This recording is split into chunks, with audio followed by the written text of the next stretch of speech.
Hey guys, in this video, we're gonna be going over all the gear that I can pack into my camera bag and all the stuff I take with me to make my videos.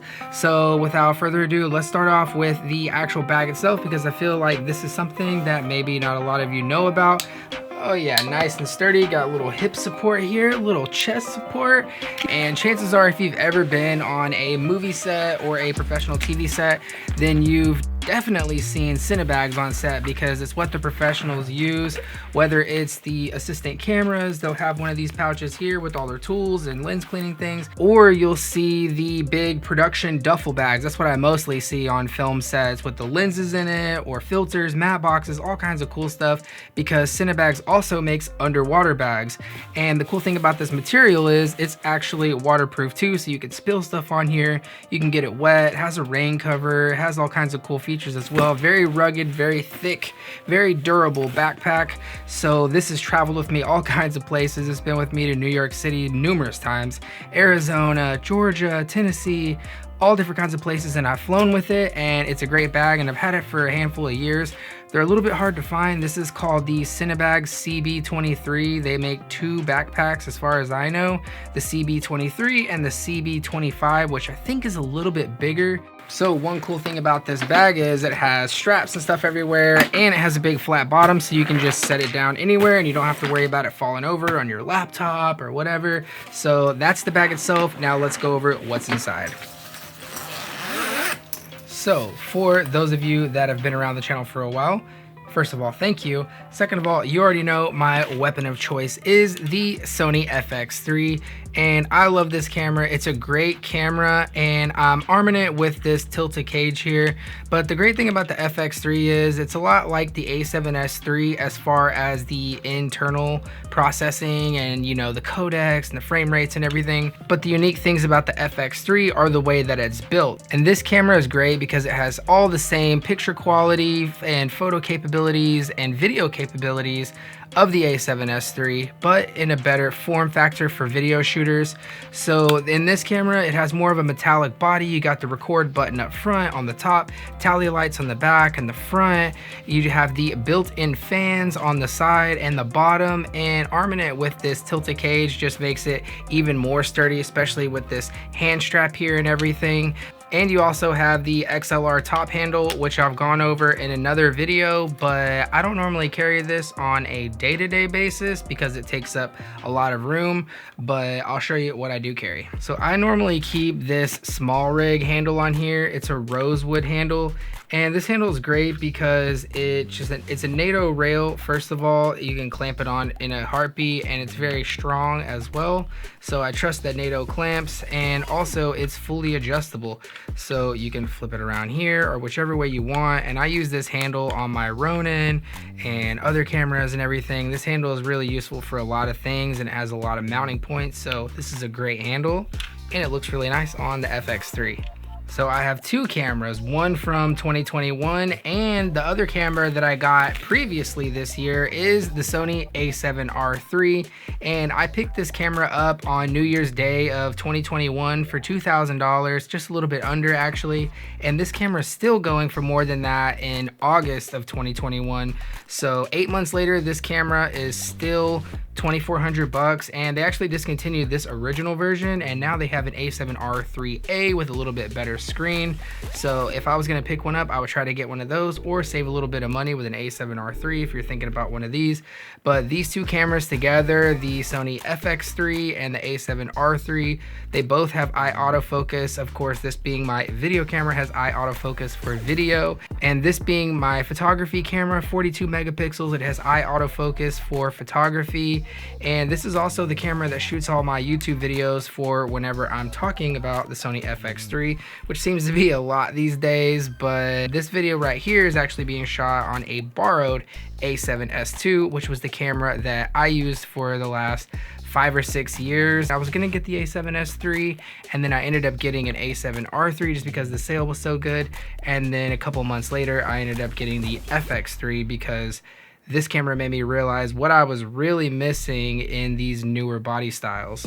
And the one lens that really just lives on whichever camera that I'm shooting, and it varies between 2 to 3 lenses, but mostly this Sigma Art 24-70. It's the DG-DN f2.8 art lens from Sigma, and this is a really great lens. It's just all around, can do anything that you need. 24 is pretty wide, but I also carry a wide angle and a little bit tighter of a lens, but 24-70 really just hits that full range from everything you need. 24, you can shoot 35, 50, 70, you know, whatever you need, you can punch in. You can get from, you know, a decent wide angle to a medium telephoto lens. So really great looks from this Sigma Art lens, and the eye autofocus works great with both of these cameras, so I highly recommend this lens. The next lens in my kit is this Sigma Art 14-24. This is the ultimate wide angle lens, and as you can see, it does have a bulbous front lens element that makes it where you can't use typical screw-on filters. So I do carry rear ND filters for this, and they're actually pretty easy to use, and I've done another video all about this, about cutting your own and how to use these glass rear ND filters as well. But it doesn't bother me having to switch those out, although I do wish that I could just, you know, screw one of my filters on here and call it a day. But 14 is super wide and it's really great. There's not much distortion that's, you know, too noticeable. So I'm a big fan of these DG-DN art lenses, and whenever a 70-200 comes out, I'll just add to the kit and I'll have the full trinity of these zooms. So I have the 14-24 covering my ultra wide angle, got 24-70 covering my mid-range zoom, and my macro and portrait lens is this lens, the Sony 90mm G f2.8 macro lens. I just got this lens maybe 2 weeks ago. It has this cool clutch focus system, like in the last video I posted, that Sony 28-135. This one back here, they both have this cool little clutch focusing system where you can go into manual focus, and I really like that because when you're doing macro, you know, a really good mechanical manual focus is really important, and it has the measurements right here on the lens, and it's optically stabilized as well. So just a really great lens. I'm still getting used to it, and it has a little bit of focus breathing, but overall it's pretty good. I'm probably going to be doing a review on this as well too, because I'm really interested in this lens, and this serves as a macro lens for some of these close-up shots that you see here on the channel. Well, recently this actually took the place of the 100mm Canon macro that I've been using. So this is my own personal lens now, and I returned that lens to the person I was borrowing it from, and now this is my lens setup. All right, so these are the lenses that I carry, and these are all the filters that I carry on a regular basis. So here I have the HIDA filters for the 14-24. These are rear ND filters, and I put all this information on here. It actually tells you how many stops it stops down, what the ND number is and everything. But these just drop in right behind the back of the lens, and they're fixed NDs obviously because the front of this lens is so big and bulbous. So next I carry the Sandmark 82mm variable ND filter. I really like using this Sandmark ND filter because it's super thin, and it has the hard stops on it, so it doesn't cause that crazy X pattern that you get in a lot of the cheaper NDs, and it's just really high quality for its build and price point. But I like stacking it up with this next filter here, which is the Tiffin Black Pro Mist 1/8 strength. This pretty much lives on my lens as well, especially for these cameras that are so sharp and everything, like this A7R3. If I'm doing stills or something like that, yeah, of course I'll take it off.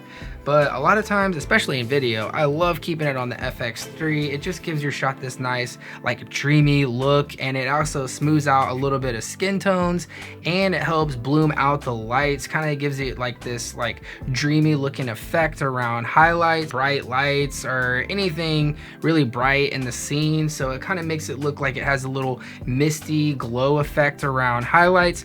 But I really like this filter a lot. And I also carry this brass step-up ring kit here, just a couple of them, so I can use my couple of 82mm filters on these other lenses here. So these are the Lucid, they're brass filters, so they're a little heavy, you know, in regards to, you know, how some step-up filters are, but these are actually really easy to separate from the lens, and they're just nice and solid. So I really like these from Lucid.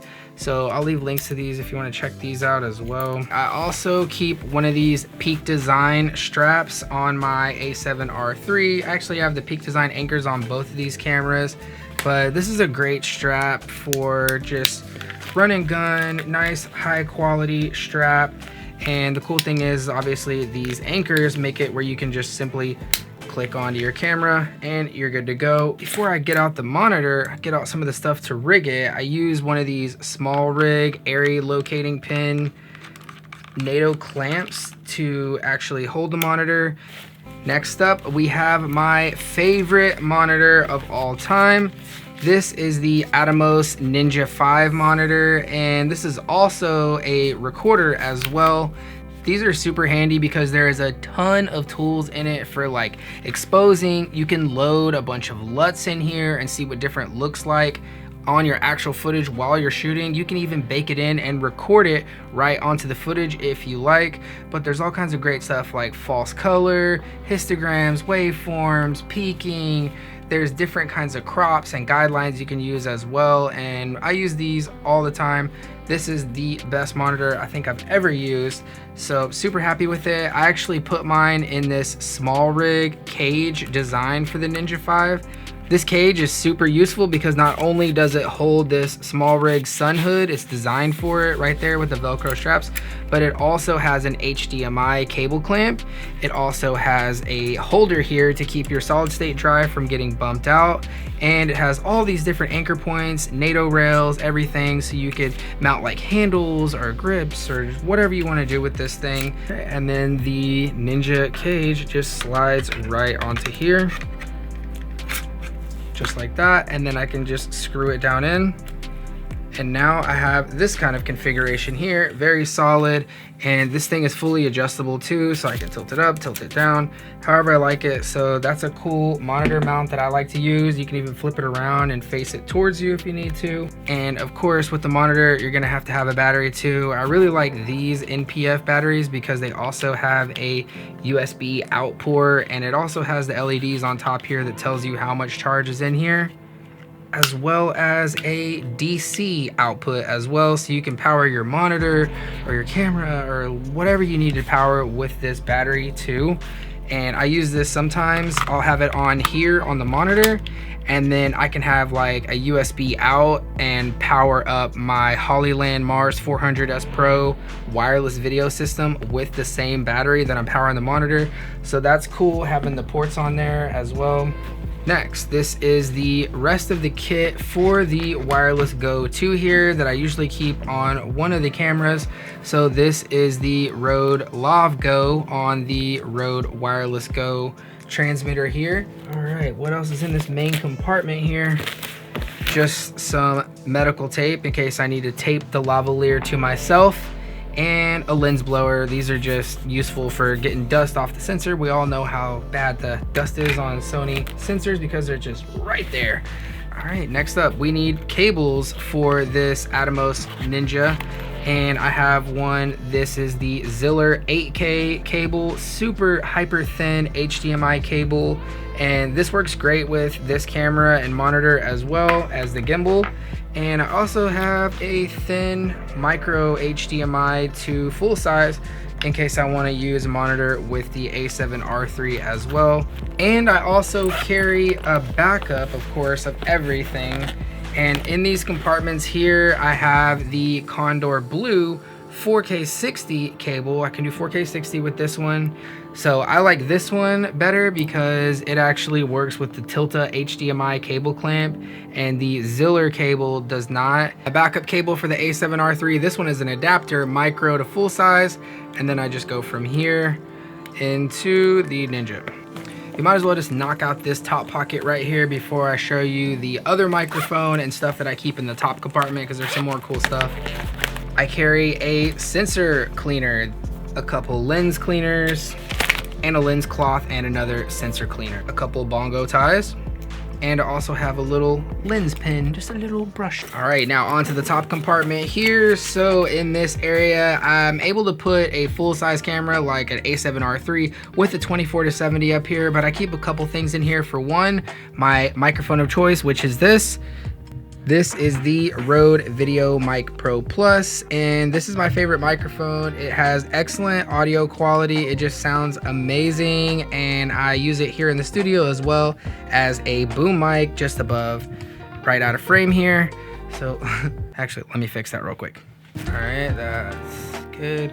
And next I have this cool little SmallRig handle here, and this SmallRig handle, not only does it look super awesome because it's made of this nice rosewood, but it also has a record button built right into it. And I use this a lot on the A7R III.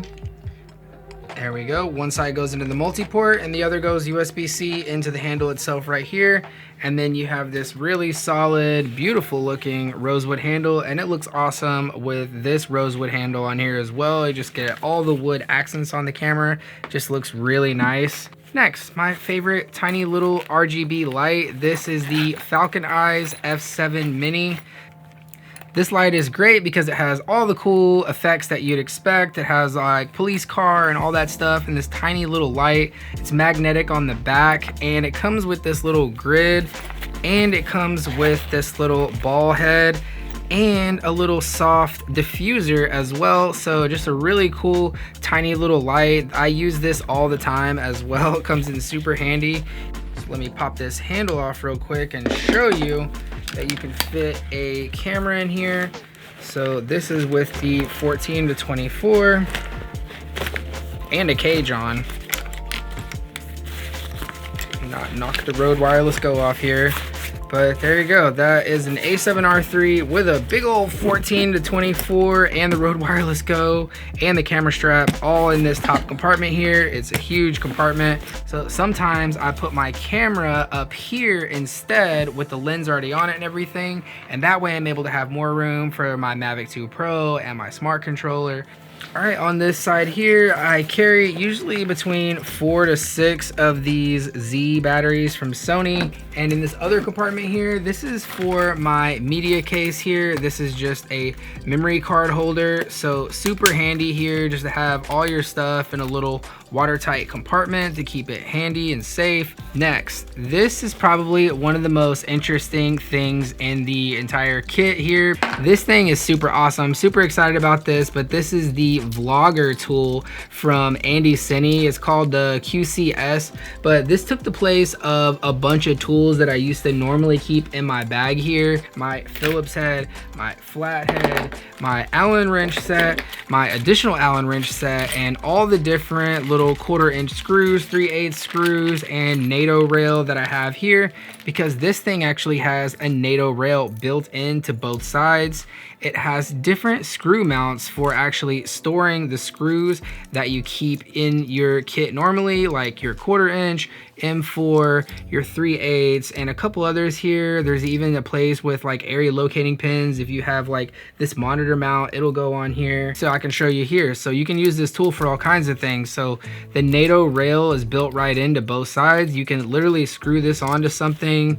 I mean, I don't know how you could use it, but you could adapt, you know, different 1/4 inch or 3/8 or whatever you need to something that's NATO rail, or you could screw it right into the sides here, or you can just use the sides as a little storage area to keep your screws. And it also has the Phillips head, the different Allen wrenches, and the flathead tool as well. So this tool has been awesome. I'm really enjoying it. So there's endless things that you can do with this thing. If you're in a pinch, you could use it, you know, to like hold on as a handle or something like that, or you could, you know, clip it. Who knows? The possibilities are endless with this.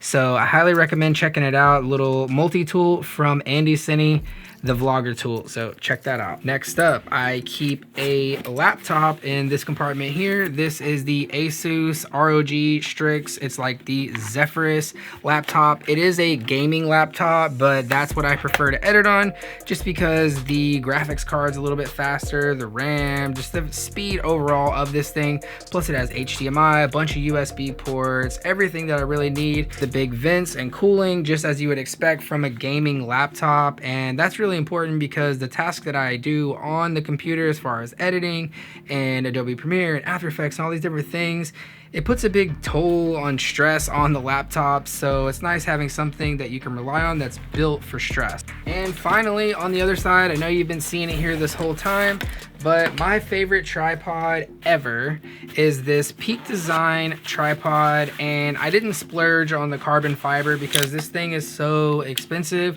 I got the aluminum version. It was still like 350 bucks, but I love this tripod. It sets up super small. It's super thin. I'm able to fit it in, you know, the side of my bag just like that. My only gripe with this thing is that sometimes these little tightening levers here on the legs get a little loose and they don't keep things like super tight, so you'll just have to go in and get a little screwdriver and tighten these up every once in a while. It also has this cool little Allen key tool that's built into it, which fits the PeakDesign plates that go on the bottom of your camera and onto this plate here. So this is a great little travel tripod, and I highly recommend this piece of gear. So I do switch this kit up sometimes too, and I'll put the Ronin S in this back part of the backpack or something like that. Or if I need a drone, sometimes I'll put the camera in the top part and put the drone and the smart controller in the back.